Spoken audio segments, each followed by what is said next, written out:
Hey guys, welcome back to another episode of the Rep Path podcast. Sorry, just checking some emails. Um, Guys, thank you for joining. Uh, as always, we always come out you with some intro topics. We give some advanced topics. Guys, this one is a more advanced topic, but it can relate to anyone in many sales industries. And the topic we're going to pick today is your biggest account may be more vulnerable than you think. So I know a lot of us out there, we think our biggest account is that's our gravy. That's our baby. But you guys, you have to be careful because believe me, losing that biggest account, if you lost your biggest account right now, what would you do tomorrow morning? And that's what I want you guys to think about. And we're going to talk about some of the signs. We're going to talk about, how to maintain those accounts, about our competition. We're going to get into all that today. But as always, guys, any questions, make sure you submit them into the chat. We'll address them about halfway through the show. For all you candidates out there, whether you're breaking in or looking at advancing your career, guys, stop trying to do it on your own. This wasted time, believe me, guys, you're not going to get it back. Join the Rep Path Academy. We will get you there. Click the link below, reppath.com. You could go on our website. You could see some more information here, some of our amazing statistics with placements, the companies, some of the big names out there that we've helped get people jobs, and then those testimonials of candidates that have broken into the industry. Remember, guys, no one has my experience from being a rep to being an owner out there. They haven't worked in all industries like I have from pharma to device. And most importantly, I'm not going to stop. Our team's not going to stop until you get hired. So that's one of the guarantees we're going to give you. We are going to work with you until you get your medical sales role. No questions asked. So there is no timeline, guys. We're going to continue to put in the effort as long as you put in the effort to help you get that role. And we're not going to stop until you get there. Lastly, anybody wants to see this material, a recording of this content, of this episode, or anything else that we produce, please go on my YouTube channel, the Rep Path Academy. Click the link below. Here's some images from our academy. From our channel, guys. It's 100% free, so make sure you go on there and subscribe so you can get all the content that we come out with. Okay, let's dive right into today, guys. So let's talk about where we left off. Your biggest account is more vulnerable than you think. So again, what would you do tomorrow if your biggest account left you? And some of you might think that that's never going to happen. They love me there. Guys, trust me. Trust me. Do not think that love is going to keep them around. There's constantly competition knocking on their door. There's constantly changes in healthcare. There's physicians leave. Sometimes they retire. Sometimes they move and join another practice. Sometimes administration changes, rule changes, reimbursement changes. A lot of things can happen that can turn that big account and erase it tomorrow. And again, what are you going to do? So you want to ask yourself, do they love me or do they love the value that I'm bringing? That's the big difference. Loving you isn't going to last. Loving the value that you bring will last. Okay, so be honest with yourself and ask that question. Also, think of what would you do if you're your competition? How would you try to get this account from you? And really play that out in your head. When you're meeting with your manager, when you're brainstorming, do role plays, do situations on how you would get that account, and then find out ways how you would prevent that from happening. Because that's the key, guys. Remember, when you have these big accounts, they're thinking about it all day long, just like you're thinking about getting your next big account on what you can do to get in there. They're being creative and they don't stop. Your competition doesn't stop, so neither should you. So don't ever get complacent with your big accounts, because believe me, one day they can be there, next day they can be gone. You have to continue to bring value. That is the key. And it's simple, but it's very difficult to do. Okay, I'm the first one to admit that. I know a lot of guys online, you see these different posts. All you got to do is about adding value, and it's all this bullshit, guys. Guys, believe me, I know it's not easy to do. Again, doing a nice post, and I do that too. I give posts, and a lot of times people, fight me back. I try to give real suggestions And that's what we're going to do today. It's not going to be fluff. I want to give you real suggestions of what you need to do. But again, I'm the first one to say it's not easy. So let's talk about the danger of they love me mentality. Don't confuse relationships with account security, guys. Again, I know we talked about this. Loving you isn't going to keep them around. James, great. I got a great line for you from a great movie reference. Let's hear it. Bronx Tale. Love it. Is it better to be loved or feared? It's great. What does Sonny say?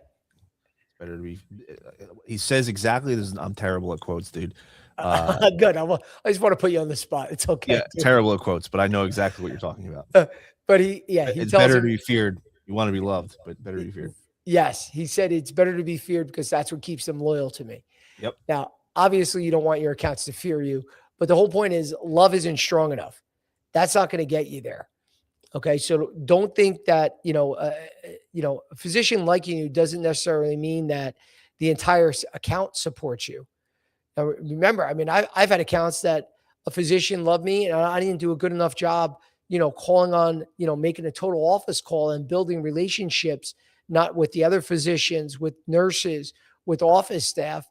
And then a physician can leave and that's it. And then I'm screwed in that account because I never really worked the whole account.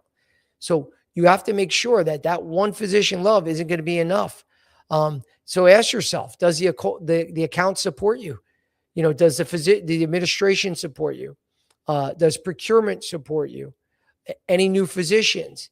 The economics, are they in your favor? Because there's sometimes guys that, you have a big champion that I don't care what it costs. I don't care, what new rules come into play, what new products. They only will use your product. And then all of a sudden, you're really double the price of the competition. Now that physician leaves, not only do you lose your biggest supporter, but now you have the rest of procurement or administration saying, why the hell are we paying double for this product? And you don't have your champion there to keep them, to keep the account for you. So now you got to figure that out. So ask yourself right now, are the financials in place? Or is this something that may not last too long? Because you may want to address some of these challenges. I shouldn't say you have to address these challenges now because it's not going to keep getting swept under the rug. You have to, I'm not saying you go in there and you keep talking about how you're a higher price, but you got to keep bringing the value, keep justifying why you're paying more. Because a lot of accounts, guys, when you have superior service, superior product, they will pay more. Because I was one of the first reps to say, we got to drop price every time. Every time I would go out there, we're more expensive. We're never going to be able to compete. We're $10 more. We're 50 cents more, whatever the heck it was. I'm like, let's just make it an equal playing field, be the same price, and then we can really sell. And guys, that's not the answer. At the end of the day, it's that overall value. And you got to ask yourself that question. If you are more expensive and your top guy leaves, will they still support you or are you at risk? And don't think it'll never happen, guys. It can happen. It could be your best friend, the doctor, that says, I'm never leaving. All of a sudden, something happens in his life, unexpected. And before you know it, he's moving across the country. Or competition comes in with an amazing product. He said he would never use anyone else. Now that they're using that product. So you never know, guys. Just always got to be prepared for that. You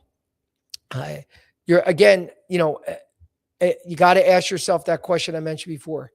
Do they love you for you or do they love you for the value that you bring? And you always want to be loved for the value that you bring.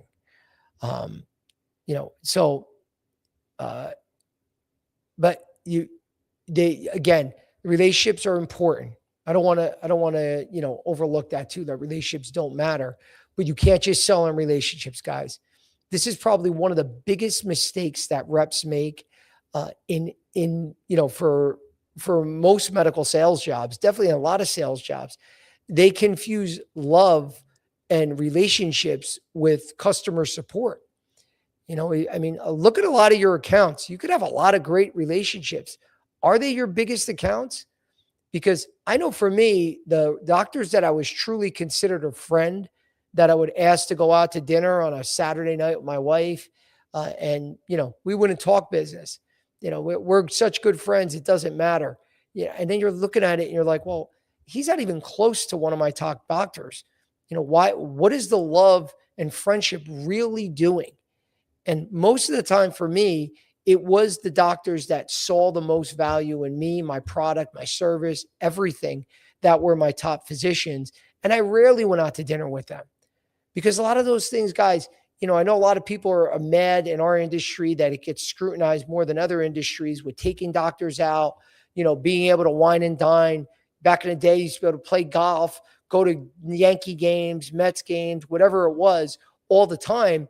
And just, again, you're building these relationships. I got to be honest with you. I hated doing that shit. Who the hell wants to go out with doctors 3-4 nights a week? A lot of these guys, yeah, they're nice guys, but I mean, I don't know about you. I'd rather be out with my family or my friends. And when you had to do that multiple nights, and then when you realize at the end of the day, was it really getting me more business? And it doesn't. So those relationships, while they're good to have, that's not how you really drive results. And it's the value. It's that added value, whatever it is. You got to uncover what they're really looking for. What are their key drivers? Uncover that first. It could be price. It could be workflow. It could be, the speed of a procedure, office, OR turnover, case support, whatever it is, find out what that is first. Because I will tell you this, guys, it's not all the features and benefits listed on your detail aids. I know you think that doctors care about these 10 things because your company tells you that. It's nonsense. They probably care about 1 or 2 things.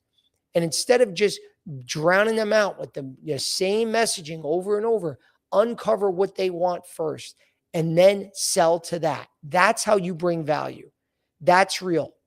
I talk about it all the time. I've done posts. I did a post the other day about not mentioning your product, and I got some heat from that. Like, what the hell are you talking about? You don't know what you mean. You don't know what the hell you're saying. You have to mention your product. I understand that. But when you go in there and you don't mention your product, it forces you to ask questions. And when you ask questions, you uncover need. When you talk and talk and talk and just present, the doctors sit there and smile, nod their head, and they go, that sounds great. You think you made a sale, and you didn't uncover shit. Okay, all you did was make them say, I'm going to just keep smiling and yesing them to death till they get the hell out of my office. That's all you did. So make sure you're uncovering the needs first, and that's how you bring value. Next, guys, your competition. Guys, they're studying you. They're studying your success. It's your largest account is your competitor's largest opportunity. Remember that. I mean, you guys do this too. We all do it. Even though we have a big account, doesn't mean we don't go out and sell anymore. We're going to reach out and look at the next biggest opportunity. And you're going to know who your competition is in that account. Your manager is going to ask you, who are they currently using? You're going to know everything about them. And then you're going to keep selling the features and benefits, and uncovering needs, whatever you need to do to start picking away that business. They're doing the same thing. Okay. So when you're protecting that existing revenue, they're hunting incremental revenue and incremental business. So your whole account might not be gone in one day, but they are always trying to pick away. They might say to the doctor, what is the 1 case or 2 cases where there's, you're not getting the success or the results that you really look for? What are your biggest challenges? And they might only have that case, 10% of the time, but that's what they're trying to pick off. And then little by little, you see, either, a flat line in an account or slight dips. And then we like to make excuses. We say, oh, you know what? It's the holiday. It's been slower. I know the doctor said it's been slower. All my officers say it's slow. Guys, don't make all these excuses for yourself. A lot of times we know deep down inside, are we really bringing enough value, or is somebody chipping away? And a lot of times it's these other companies chipping away. But doctors aren't going to tell you that. They're not going to be open all the time. They'll probably just say, oh, no, I'm sorry. I just haven't had a procedure in a while, or I haven't seen that type of patient in the past couple of weeks. They know the answers, guys. So you can't always believe them, but deep down inside, that if you're not going to continually bring value, you're going to go in and check in. Stop with the just checking in. All of us make this mistake. You go to the same office, you're in there once a week, multiple times a week. Doctor comes out and goes, "Hey, Joe, what are you doing there?" "No, I'm just checking in. Was just in the area." Guys, don't do that shit. Don't do that. Believe me, I did it. It's not good. It doesn't help you. All right. It's comfortable. That's all it is. We're all comfortable. We like to go where people like us. We like to go and get welcome. Everyone knows your name. They allow you to walk around the office like you're a staff member. All that shit feels great. But who cares? If you're not going to continue to bring value, you're going to go in and check in. Believe me, your competition is continuing to bring value and chipping away at you. And then before you know it, you lose that account. So stop with that. Always think, what value am I adding when I walk in this room today? And if you don't have it, don't walk in. Don't walk in until you could think of something, think of a conversation, think of some value that you need to get across. Don't do what I used to do, guys, where I used to like to get into offices. I used to like to make more calls. I like to make 15 to 20 calls a day instead of 10 a day. And I thought I was doing something when I started in this industry. I wasn't doing shit. I was just rushing in and out, entering in call notes, showing them what a hard worker I am. But at the end of the day, I wasn't moving the needle because I was doing the check-in approach. You can't do that. Always got to be adding value. So some of getting back to your competition, they can find out in your group who's unhappy, who's new, in terms of doctors. If a new physician comes in, are they using your product? Are they using the competition? Is there any service problems? Guys, we all slip up sometimes. Sometimes there's issues. Sometimes there's back orders. Sometimes there's things outside of our control. Sometimes they call our service desk for tech support and they don't get it. And if you're not on top of that, guys, believe me, they don't go, "Well, that's not Joe's fault, so we're not going to take it out on him." They don't give a shit whose fault it is. They'll just go, "We're going to use somebody else." I used to work with this one doctor in North Jersey that he literally would, if you're going to be running late to a case, he would just call another rep. And whoever got there first, guess what? They're getting the case.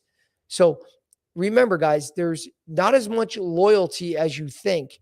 And other people in your company, if it's still a reflection on you, you can't say, "Well, my manager said something stupid on the last visit, but that's his fault. That's not my fault." Everything, you are the representative of your company.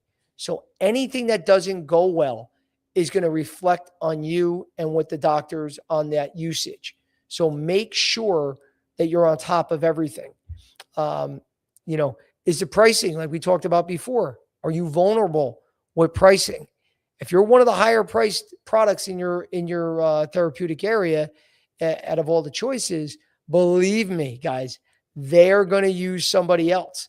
So make sure that you're not, that you can't control that, but you can control how you address that if it does come up.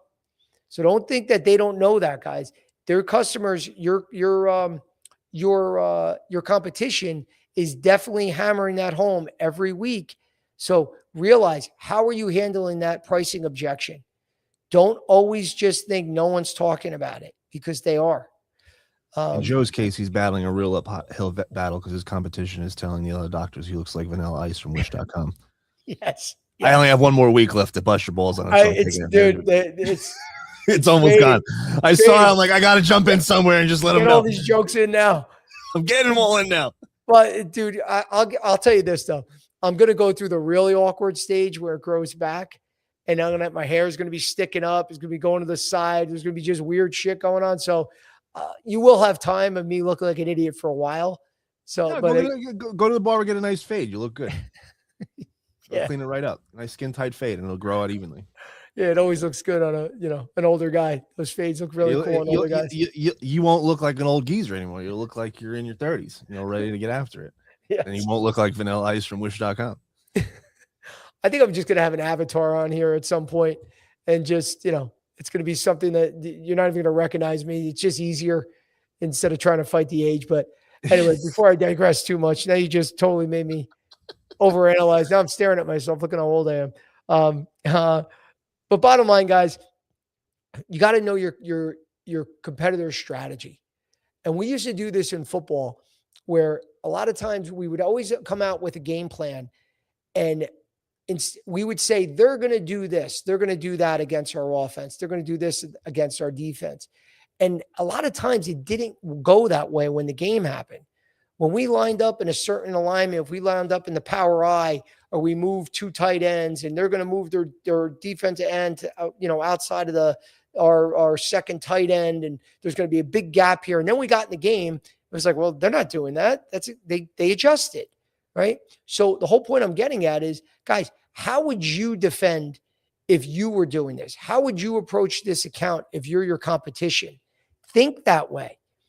Don't think that everyone's an idiot out there. Guys, believe me, there's a lot of brilliant people.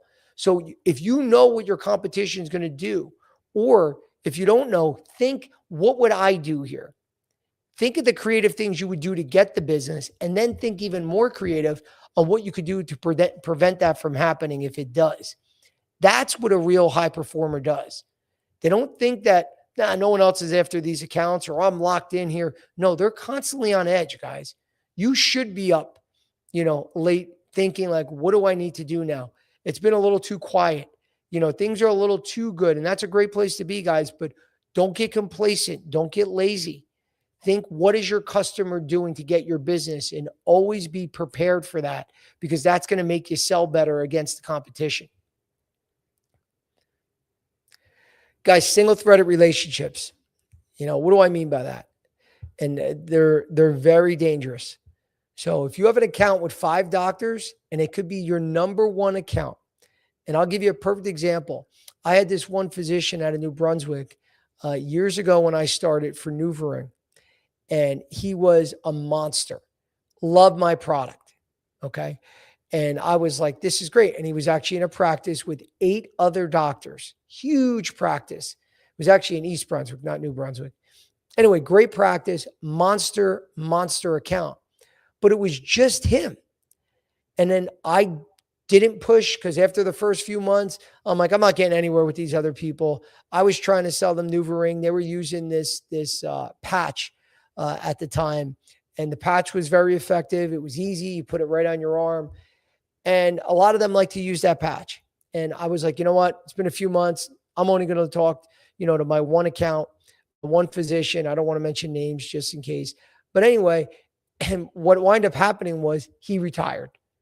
And what do you think happened, guys? I had no business anymore. Got nothing out of a monster account with 8 OBGYNs in the account, and they had 2 nurse practitioners. So it was essentially 10 clinicians that I got nothing from. And that went over horribly, not over my number, with my manager, we actually had the physician on our speaker bureau. So I had to find someone else in the area that would be a speaker. I mean, it was a dumpster fire, guys, but it was my fault, because I was like, screw this. It's my biggest account. They're doing great with this one doctor. I'm struggling to get anyone else in there, but I didn't put the effort in to continue to really utilize that relationship at the time. And also, find out the needs of those other physicians, because that was an example of a single thread account that I lost out on because I only had that one doctor. So again, doctors retire, they relocate, they change health systems, they get in a more leadership position. So then they're not practicing with patients day to day.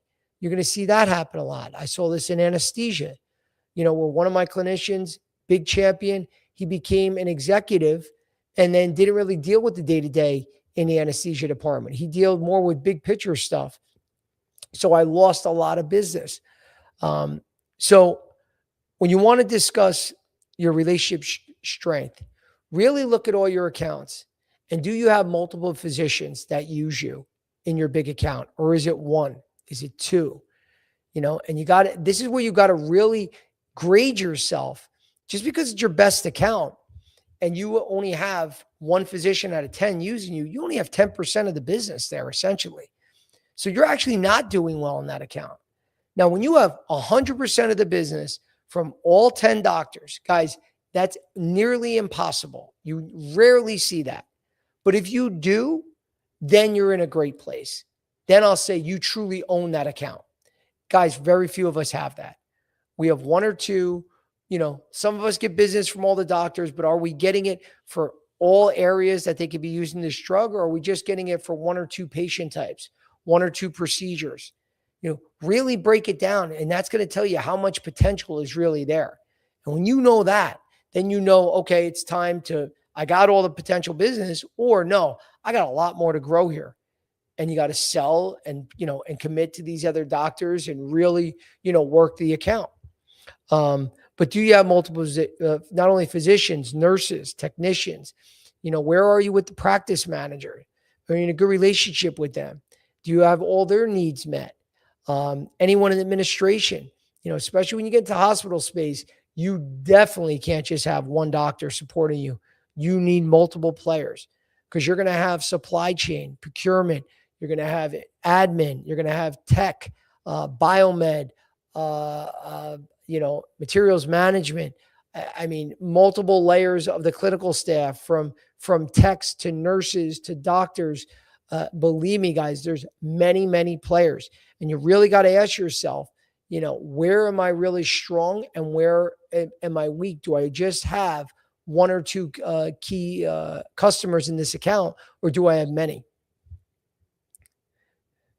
And here's another interesting scenario, guys, where you got to watch, because your account could be growing, but you actually could be losing. You must be saying, what the hell does that mean? So say you have $1 million account, okay? And in year 2, you grew 10%. Your revenue actually grew from $1 million to 1.1. It's a good year, right? You might get a pat on the back from your manager, your company, you're doing well, you're growing. But what if the account grew by 50%? What if the overall number of cases or patients, prescribing their medications, whatever it was, overall grew 50%, and you only grew 10? You're actually losing. Okay. Where are you losing out on? Are there new doctors that came into the account? Is the doctor, getting busier? Because you're going to see this, a lot of practices, the doctors get busier and busier. Are you getting an equal share of that pie, or are you getting busier? Are they getting busier, but your competition is getting more of the growth? Because trust me, long term, it's going to really start to affect you. So that's a situation where you may think, well, Joe, I grew last year, so I'm good. Did you grow, or did the account really grow and you actually lost market share? Because that can happen, guys. And you got to be aware of that. You got to have a real understanding. When you know your accounts inside and out, you'll be able to answer that question. But a lot of us, again, and I've been there too. A lot of times you think you're growing and you're really not. The account's growing. Okay. So when you have a clear understanding of who's using you, where your relationships lie, how many different supporting physicians or clinicians you have, and break it down on the types of cases they're using, when you really know all that, you'll have a clear picture of what's going on. But if not, don't just think increased volume in a growing account is a good sign. Of course, we'll take it, but you got to be tough on yourself and really figure, are you growing as fast as the account? And if not, that's a red flag, and you got to address it, because it's only a matter of time before that competitor takes over your business. And here's some warning signs, guys, that a lot of reps ignore. And this, bottom line, warning signs, what happens before a major account is lost? And here's some key signs. Your calls aren't getting returned as quickly as usual. We've all been there, guys. All of a sudden, you text that doctor, you're with your manager. Yeah, Dr. Jones, he'll get right back to me. And all of a sudden, you're like, what the hell, man? He hasn't got back to me in like an hour or 2 hours. He must be in a case. We'll use the excuse always to make ourselves feel better. But bottom line, there could be someone, a staff member, that they're not getting back to. They start to get a little silent. And when they get silent, a lot of times, guys, they follow it up with the, oh, it just hasn't been busy. We've been quiet. End of summer. You're going to get this shit a lot now too. August is always slow. Yeah. And of course, a lot of vacations happen. There is some truth. Doctors love going on vacations in August. Some physicians go away the whole month of August. Some of that can be valid, but don't let that be your excuse, guys. Don't be complacent and say that's all it is. Guys, a lot of times It's bullshit. Okay. And you should be on edge. Don't ever take that as the reason. Always look to dig deeper. Okay. The meetings that you used to be able to book at the drop of a hat, they get harder to schedule. All of a sudden, you could meet with a doctor tomorrow, the day after. Now it's Dr. Jones can't see you for another 2 weeks. We can't book another lunch for another few weeks. And this actually happened to me years ago at St. Joe's in Patterson. I had a really good relationship with tons of doctors. And bottom line, a new drug was coming in, not to get into all the boring details. And I was doing a lunch there every month, or a lunch or breakfast every month. All of a sudden now, they were booking me 2 months out, 3 months out. And I was like, oh, it's probably because, they're just doing less lunches and breakfast. No, they weren't. They were doing less with me because competition was getting in there. Now more doctors were starting to like the product. They wanted to speak with that rep more to go over some of these challenges they were having, ask them more questions. And I was getting slowly pushed out. But at the time, I didn't realize that. It took me a long time to realize, like, no, Joe, this isn't good, because I saw my numbers starting to slip. And then finally I woke up. But look at those accounts that they're not being able to book those appointments as frequently as you used to be able to. You always see, obviously you see your usage starting to drop. You'll see a new competitor in there more and more often. Now, guys, you always see competition in accounts. You're always going to see reps coming in and out. But when you see that rep in there more and more, they're not doing a lunch every day, guys. That means that they're doing cases with them. If you're in the OR, you have, you're in the med device side. And a lot of times you see that rep always coming out of that office.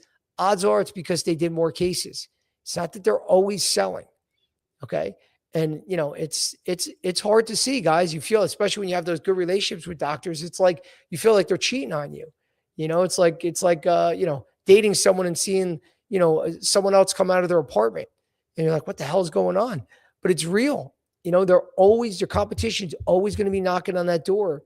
But you got to recognize all these things before they really start happening.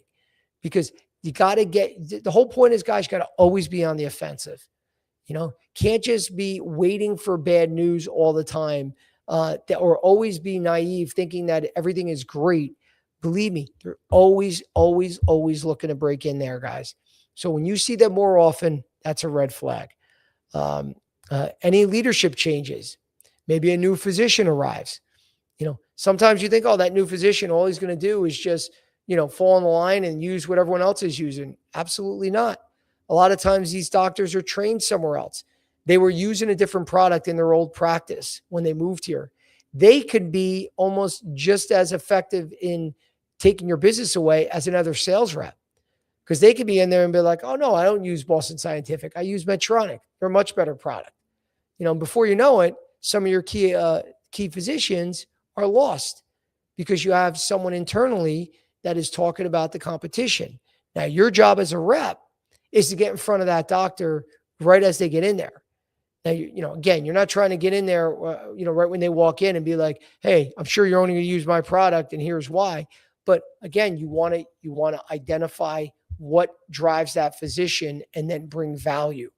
Okay. So don't just think because the new guy is coming into your big account, it's just going to be an added doctor in your favor. It actually can, destroy the account. So you got to make sure that you're treating that new physician and giving him the same attention as you do with all your key customers. You see procurement asking some unexpected questions, and that's a huge red flag, guys.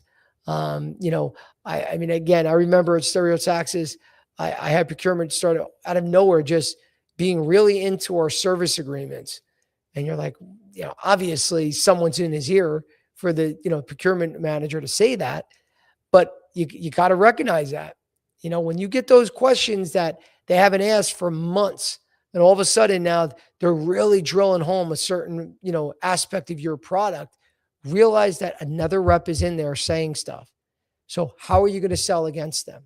How are you going to combat what they're saying? You can't keep sweeping it under the rug. Can't just say, oh yeah, we are more expensive, but that's fine. Everyone likes using us. No, you got to show them why you're more expensive. What is the reason? What's the value that you bring for them to justify making this purchase. Because believe me, they're not going to keep doing it if they don't see the reasons why. The complaints from customers increases. Guys, red flag, got to get in there. I know it sounds easy and simple. It's not, because usually that means that it could be one little small problem, but now with competition in there, blowing it out of proportion, now the doctors now all of a sudden could start getting weary and say, maybe we should be using somebody else. So now you see more and more complaints. That's a sign you have to protect your account. Again, this goes along the same lines as getting, it's tougher to get meetings. You get fewer and fewer, you're invited to fewer conversations. Obviously that's a no-brainer. You start noticing that doctors are doing evaluations with new products. Obviously, huge red flag. The engagement from staff starts to change. Excuse me. Again, guys, it happens. You're only as good as your last sale. So realize it's not that loyalty from staff is going to always be there, just like with physicians. We already talked about the trial. So bottom line, guys, you got to look for the warning signs. Because a major account rarely disappears without warning. It's the reps usually ignore a lot of the warning signs. We see it coming, guys. Nobody is that good where there's nothing that gets past you. Of course it does, guys. You're running, you're doing a million things. You're wearing a bunch of different hats to run your territory, working with your clinicals, doing your administrative work, working with your company, doing different projects. Shit happens, but you can't continue to ignore it. The quicker that you can nip it in the bud, the more successful you're going to be moving forward. But I'm going to pause here for time. James, any questions from the crowd? Yeah, we got a couple, Joe. We got Marcus Whitfield. How do you know the difference between an account that's quiet because everything is fine versus quiet because someone else is in there? You got to ask questions, Marcus. You got to dig deeper. That happens a lot with the just checking in. And don't get me wrong, there are times that things are quiet because it's quiet, because they don't have as, they were slower this month on cases or whatever was going on. But you can't just take that excuse every time and just go, oh, phew, everything's fine. Start talking about patients. Start looking in, digging deeper. Do they have a certain patient type that will be, would fit well in your, in your your whatever product you're selling? Start helping them identify those patients in your practice. Start talking about new patient types or new features of your product that can benefit XYZ types of patients. And always look to add the value. Okay. Because you just can't go in there with the checking in. How's everything going? Everything's fine. We're just slow. And believe me, first off, if you look in the office when you walk in there and there's usually 10 patients every time you walk in and there's 3, okay, I'll believe that. But when you go in there and you still see a booked office, packed office, the doctor is not on vacation the whole month. Now, usually, those are 2 red flags that what they're saying is probably not true. So identify that. Look to see if you can book a lunch. Is it packed for the next month and there's no openings? Then that's usually not a sign of someone that's slow. If you can get a lunch tomorrow, okay, well, maybe, a lot of people are away, different things going on. Little things like that, guys, make a difference. But don't just take that first, it's been slow, and then go back to your manager and say, that's why we're losing business. It's just slow. They told me it's slow. Guys, every office says that, because also the time of year makes a difference too, Marcus. So the 2 slowest times are the summer, July, August, and around the holidays, Christmas time. If you're getting the slow answer in April, March, September, October, typically that's a bullshit answer. I'm talking about for an established practice, not someone that's just starting out, because there's a lot of variables. I'm talking about those established practices. Most of them are going to be busy those times a year. It's rarely slow. The August and December timeline, it is slower, but don't let that be your excuse. Always dig deeper, always try to add more value. The main thing is when you're walking in that room each day to that next appointment, ask yourself, am I really bringing value today or am I just checking in? And if you're checking in, I would take another couple of minutes to think about what, your game plan is to add value today. Don't just walk in there and give high fives and leave, because a lot of reps do that. And that's what's going to cost you later on. I answer the next question, but I think you can elaborate on it more. Kristen Vandergriff, what are the actual warning signs that a big account is slipping that people tend to ignore until it's too late? Yeah. And, again, we went over a bunch of those, but just to reiterate, because I have the list right here, again, calls aren't getting answered as quickly. Meetings become harder to schedule. Obviously, your usage drops. New competitor, you see that competitive rep coming in there more often. A new physician arrives. Again, that could be good or bad. There's changes in leadership. There's changes in direction. Sometimes a new administrator could come in and cut costs, and all of a sudden your more expensive product is out the window and they can't use you anymore. Guys, they don't make these announcements. Sometimes you got to do the digging. You always have to do the digging. It's not something that you can always read in, whatever updates in different medical journals and magazines. Sometimes majority of the information, you got to be in the field getting it. Again, procurement asks unexpected questions, more customer complaints. You're invited to fewer conversations. They start evaluating other products, and then even the engagement with staff starts to change. So it could be one or two of those.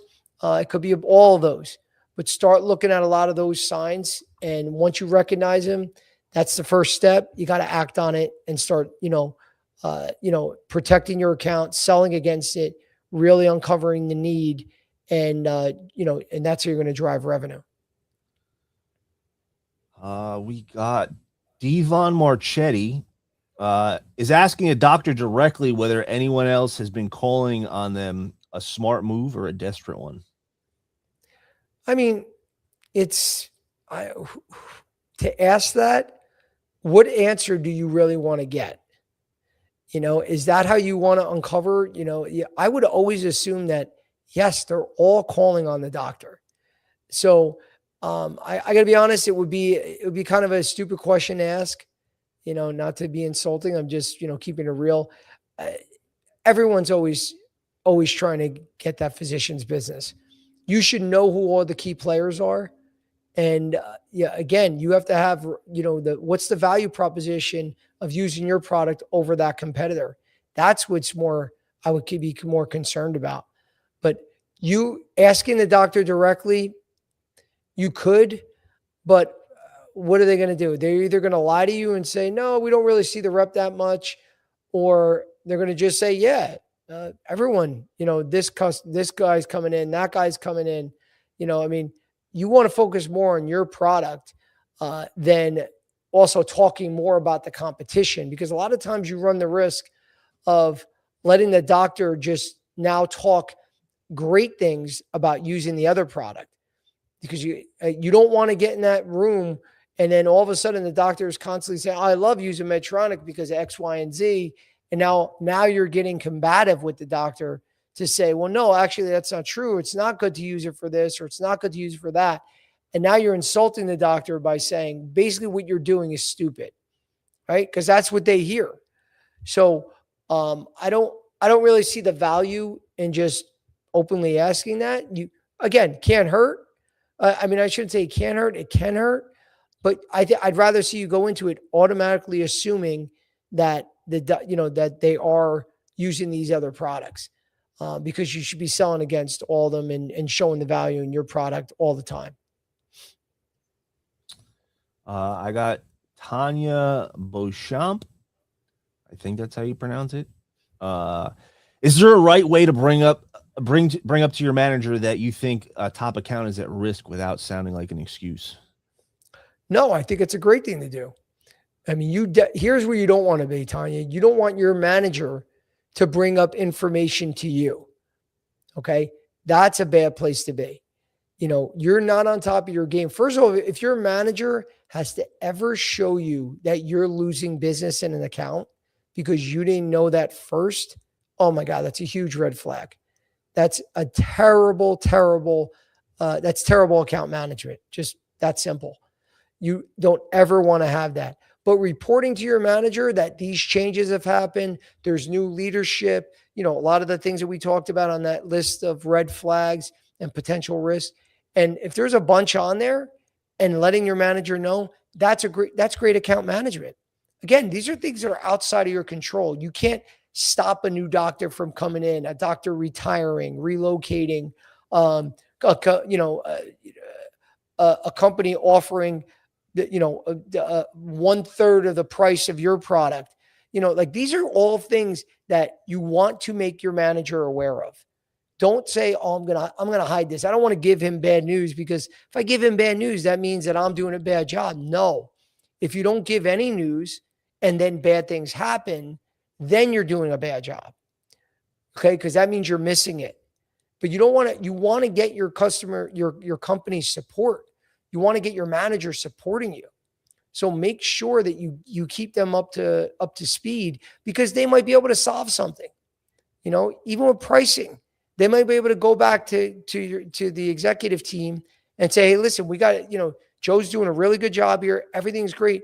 They really do have a pricing or they have a budget restriction there. If we could drop, give them a discount because potentially you could give discounts based on usage and work out different bundling and whatever with your company, whatever they can are allowed to do, they might be able to do something. But if you're secretive and you're just, or, because you don't want to get in trouble, or you think you don't want to give them bad news, don't do that because it's only going to hurt you in the long run. Be transparent, but always come with a solution. Always come with an idea to potentially solve it. It's okay to bring up negatives, but if you don't have any thoughts on it, if you're like, I'm truly, I don't know what to do, again, you got to give some sort of thought. Asking your manager's opinion, asking for help, that's great. That's what you should do. That's what their managers' jobs are. They're supposed to be helping you out there. So make them work. Let them earn their salaries. Let them earn their keep, and say, hey, we need to solve this because it's going to affect them too. If you don't solve it, they're not going to get paid the bonuses that they want either because they have a bunch of accounts that fall apart. They lose money too. So definitely keep your manager, abreast of any of those challenges. That's a great analogy, Joe. I think a lot of people come to everywhere in life with problems and bring up problems and never have solutions. I think employees go a long way if they bring a solution to a problem before they bring it to a manager. Always. In any business. Every manager I've ever worked with, James, of course you can't say every single one, but I should say no, every single one. If you brought a potential thought of like, hey, we're struggling here, but I was thinking about this, it may not be the right answer, but as long as you're bringing something to the table, not making excuses and saying this sucks, it's because that doctor left, and it's just like, oh, everything's out of your control. Don't be that guy. Always come with a thought, and your manager will appreciate it. That's it. I got Sean Mulqueen. Joe, is it realistic to think you can save an account once the value analysis committee has already agreed to review alternatives? I mean, absolutely. I mean, they just by them reviewing an alternative doesn't mean anything. I mean, again, guys, they're always reviewing new products. They're always looking at, that's how they evolve. I mean, that's medicine. So I would never think that, it's over or you can't revive that account just because they're looking at something new. The whole key is who's in there, what are they evaluating, and then you're always in the game, guys. Don't ever give up. Don't listen to what people say. Don't say it's done until they actually stop using your product, and even then you're still not out. Okay. It depends on the situation. Again, they could be doing a trial with a product and you could see your usage drop. And it's only for that short period because they're trialing something. I've had that happen at Stereotaxis multiple times where they were looking at new treatments for AFib all the time. And there were times that doctors would outward tell us to be like, listen, we're doing this evaluation. So the next like 10 cases, we're given to this different company because we want to evaluate their new, whatever catheter. Okay. Now you don't want to hear that. That sucks. But again, that's different than, Joe, your product sucks. We're switching permanently to this next product. So again, I'm still in there. I'm looking at our advantages over that product they're trialing. I'm always in their ear, making sure that not to give up on our product and seeing the value in our product for the patients long term. And sometimes, you win, sometimes you lose, that happens. But don't just give up just because value analysis is looking at something or doctors are just looking at something. Again, if you did that, then you would never sell. You got to always assume they're always evaluating something else. Stephen Pope, this is off topic. Would you take a lateral move to get into oncology diagnostic cell with Abbott?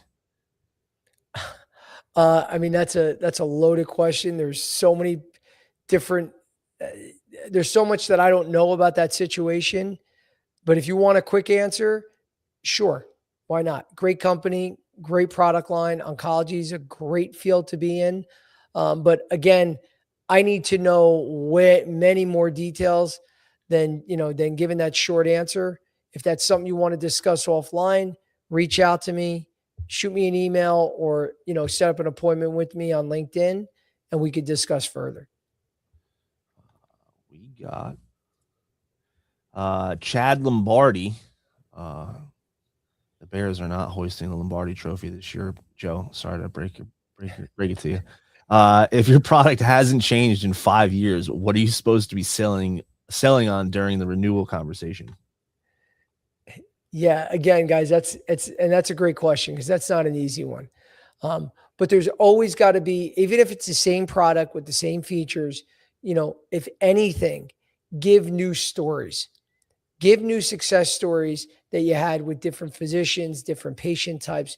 There's always something new to talk about, guys. And this is where a lot of reps really struggle with that. They go, my product's been out forever. I don't know what the hell else I can talk about. You can always talk about a new patient type, or a new patient, or a new procedure that you just have, an interesting case that you had, a challenging case, but your product, provided great results in that challenging case. Always come back to those types of stories because that can keep the conversation fresh in an old product. We got kind of on that thread, Bianca Treadgill. How do I keep a champion engaged when they've already bought everything you sell? Again, it's the same thing. I mean, you have to keep it fresh. If they bought everything, when you say that, okay, if you have 100% market share for that physician, okay, that to me means that every case they only use your product. Every single case for that type of procedure, they're only using your product. Now, again, here's a perfect example. Stereotaxis, we sold robotic ablation equipment. Okay, so the types of procedures they can use, I could say Dr. Jones is using us all the time. Well, what does that really mean? Okay, because there were a few, even my top users didn't use us for flutter. Okay, they would always just use a manual catheter. So I still didn't have 100% market share, even with my top guys. Very few doctors use us from AFib, VTs, SVTs, AVNRTs, whatever it is, down to a flutter. So I always had room to grow. So I would push back on you. Do you really have 100% market share? Because most of us don't. They'll just say, well, actually, doctors don't use us for that, so we don't count that. No. If they can actually use you, that's missed market share that you can grow, then try to grow it. So I would always really be tough on myself, say, is it really 100% market share, or are they just using you a lot? And if the answer is they just use you a lot and there's still more areas to grow, I would identify those patient types, those cases, until you actually get to that 100% market share. Because I think if you push yourself, you'll see that there's still room to grow in that with that physician. Nathan Osgood, is there any point in fighting for an account after the decision has been announced, or should you just start rebuilding? Again, I don't know what you mean by the decision being announced. So if I'm going to just try to interpret that. If a doctor just tells you I'm using another product and I'm not going to use you anymore, I mean, if you want to quit on that physician just by that alone, you're going to find yourself you're not going to be successful in this industry because you're going to hear that a lot. They're going to try other products. There's always room.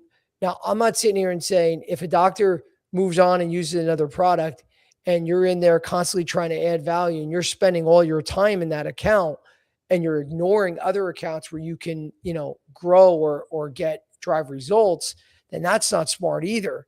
But I wouldn't don't pack up just because a doctor is using someone else, for a short period of time. You gotta always fight to get that business, because now say 10 doctors do that. Now what, you're going to just give up on all 10? You're going to see your number plummet and you're not going to have a choice. You're going to have to go in there and sell, or or you're not going to have a job too long. So you got to fight for that business.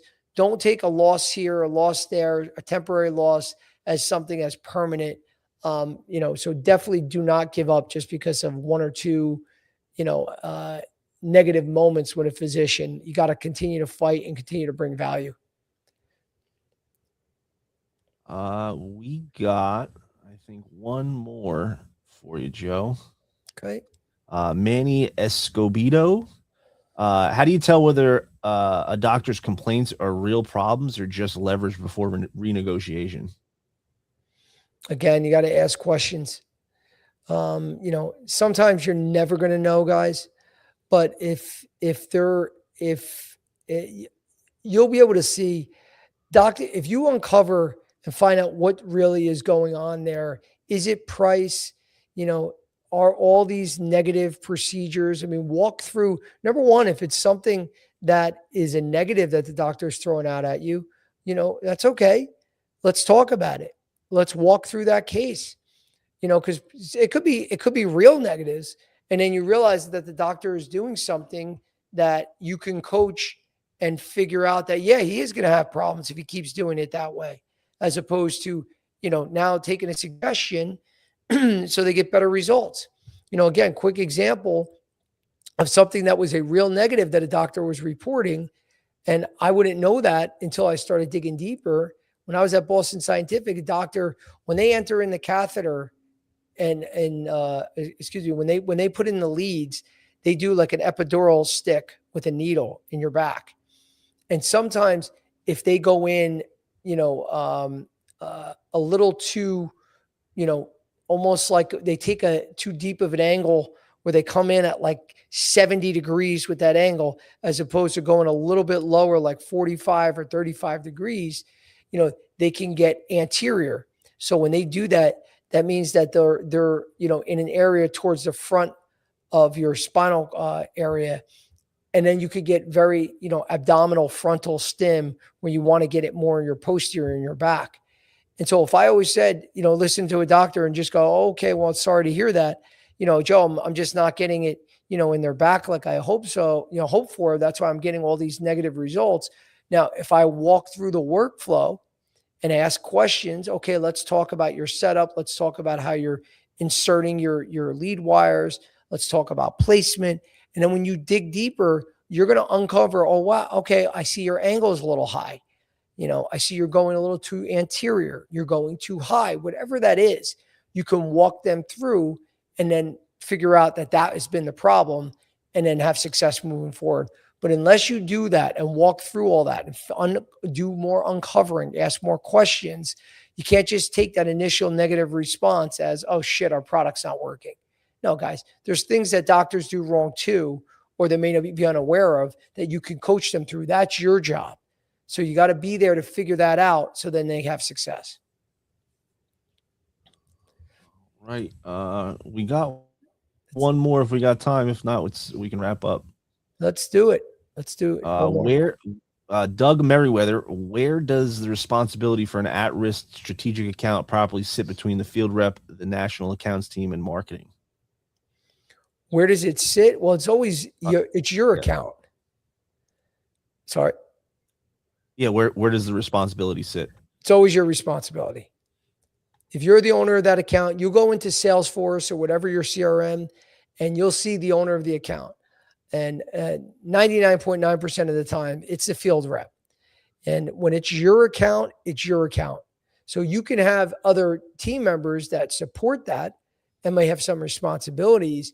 But for me, that sales rep is always the owner of the account. Multiple people can own the account. Who cares? You don't ever want to say, well, I own it with, Bob. So it's really his fault, or I'm going to let Bob handle that. No, if your name is on that account, it's yours, and treat it that way. Whether you own 5% of the account or 100% of the account, treat it as 100%, and it's your problem. Because if you're in a pod and multiple people, are working the same account, you don't want to wait for someone else to fix it. Take the responsibility, take the ownership, and fix whatever's going on there. So the more that you realize that that's my issue, even if you share it with others, you're going to see you be more successful. It's kind of like quarterbacks in the NFL, even though other players make mistakes, you never see a quarterback go up there and say, oh, it was, he should have made that pick, or he should have made that catch. The quarterback always takes owns it, the accountability. Yeah. And you see the shitty quarterbacks out there after the post-game show when they're like, my guys aren't, and you rarely see it, but even when they're on the field, when you see them yelling at their team, they're always blaming the receivers. They're always blaming everyone. Guys, that's when shit in the locker room starts happening. And then, before you know it, they're trading that player because they're not a good fit. And they get dogged in the media. Yes. And by the fans. Like, none of the fans like it either. Us as regular folk, you see a quarterback passing blame, or even any player passing blame. No one supports it. Nobody wants to hear that shit. It's just making excuses. And hiring managers see that too. If you're complaining, blaming others, you're not taking responsibility, even when shit goes bad, that's when you really want to take responsibility and ownership. So don't pass the buck, guys, because again, it doesn't look good. And you're not going to be successful that way. You're just not. Well, that's it today, Joe. Awesome, man. Well, a lot of great questions, guys. James, thank you for handling all those. Appreciate it. You did a pretty good job pronouncing a lot of names today. I'm proud of you. They weren't as tough this week. They weren't as tough. It was really two. It was a French one. It was like Beauchamp or something. You're getting better and better at reading, pal. I'm telling you, one of these days you're maybe really I'll graduate to third grade reading. Maybe by the end of the year, exactly. Maybe I'll make it to Madison. James finally graduated 4th grade. Yes. Moving up in the world. No, but great. Honestly, great job today, guys. James, great job with the questions, guys. Guys, bottom line is these are your accounts, and you got to be aware of what's going on there. You got to recognize the red flags and be on top of it. The more you're on top of your accounts, the better you're going to be. Just don't think they're my top account. Everyone loves me, so I'm safe. You're never safe. Always have your guard up, and that's going to make you more successful. But as always, guys, reach out to me. Again, RepPath Academy, click on reppath.com or shoot me a DM so we can get you signed up immediately. Lastly, anybody that's a lobby member, if you're looking to get any of our services, submit the promo code right there on the screen, Licata, so you can get additional discounts. Other than that, guys, every Monday and Wednesday, we'll be here at 3 p.m. Eastern. So our next call is on Wednesday. Hopefully you can make it, and have a great week, and I'll talk to you guys soon. Take care.